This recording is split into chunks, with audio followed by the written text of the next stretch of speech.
You know, when I was growing up in Massachusetts, my family and I used to go to this beautiful little hole in the wall called Boston Market.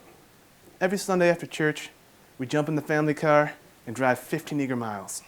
Once we got there, I'd run out, grab our favorite booth, while my parents went up to the head chef Enrique to make our order. I got the same thing every time: mashed potatoes and rotini with cheese.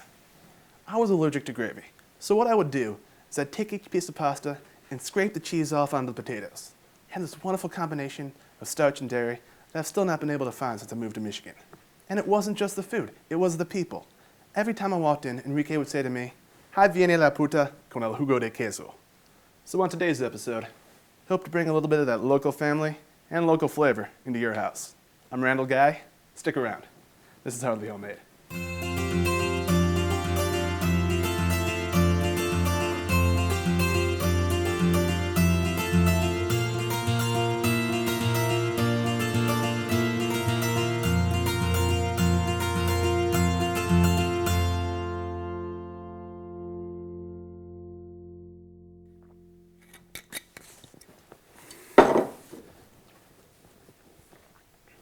So what you're going to need is 1 carton of instant macaroni and cheese.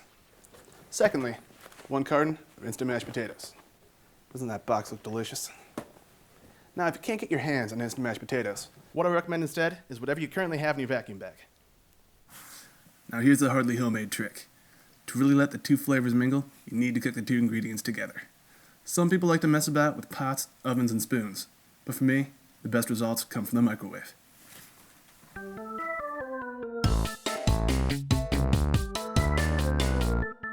So the first thing you're going to need is 1 microwave-safe pizza box. Any size will do, as long as it will fit in your microwave. First step, nice ample-sized piece of wax paper. You can use parchment paper if you like. I prefer wax paper.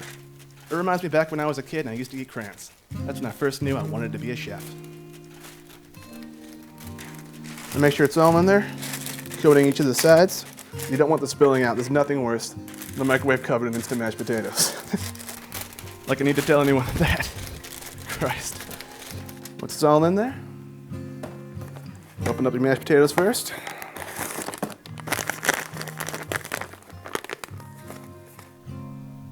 Look at that. Doesn't that look incredible?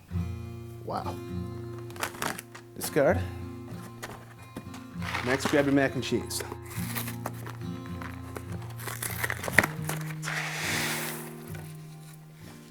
Oh, looks delicious.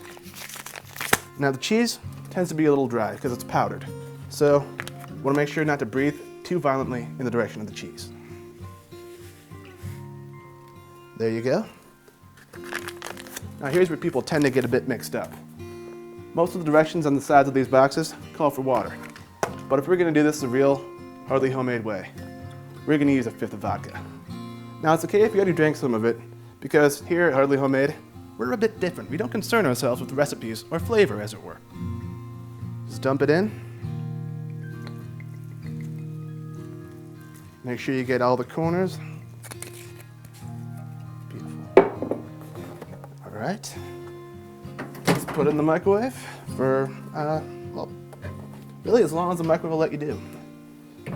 Mine will let me go up to 99 minutes and 99 seconds. That's what we're going to do. But before we do that, we got one more thing to prepare. Yep. It's cocktail time. So for today's cocktail, we're going back to my roots. We're going back to Boston again. I don't need to tell you guys, but Boston is full of Irish people, and all Irish people are drunks. Which explains why more than half my kids are Irish. So what we're going to do, what we're going to need, is between 4 and 16 cans of Guinness. We're going to need a blender. But we're going to need 4 to 16 cans of Guinness. And, sorry, bear with me in the way. A handle of your favorite Irish whiskey. It's not my favorite, but it'll do. We got this many. And so, we're going to start making cocktails. Get your blender ready. Put it right there, plug it in. Make sure it's not broken. It's not broken. Good. Got this. So, what you're going to do next, Open a can of Guinness. Oh.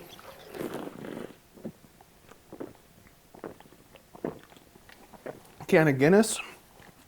Then pour it in there. Say Guinness is alive inside, which I suppose is a bit different than me. Then you pour in the whiskey. So if you get that nice brown golden color, you know you have a high quality product.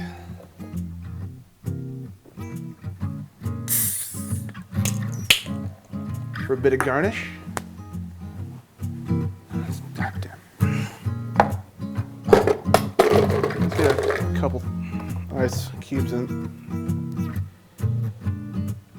No, don't do that. If you can't fit all this into one blender, you can always just take out your second one. This won't be necessary today. I'm going a bit lightweight. But I have mass tomorrow, so just pulse it a bit. That's what you want to see. Now, when that's looking nice and frothy, what you're going to want to do, grab a bowl, just pour your cocktail right in, right to the top. It's gorgeous. And grab your favorite straw and enjoy. Be back to check on that in a bit.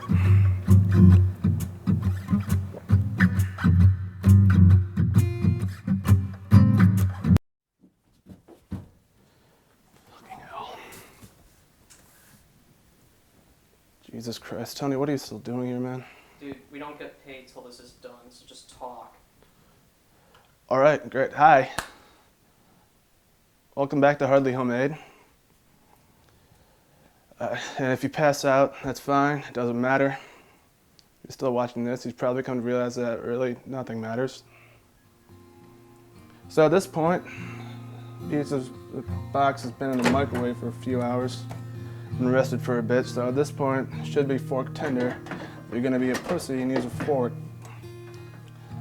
If you can't get it out of the microwave without taking it off the tray, that's good. You can use the tray as a plate. It'll look the exact same when it comes back up.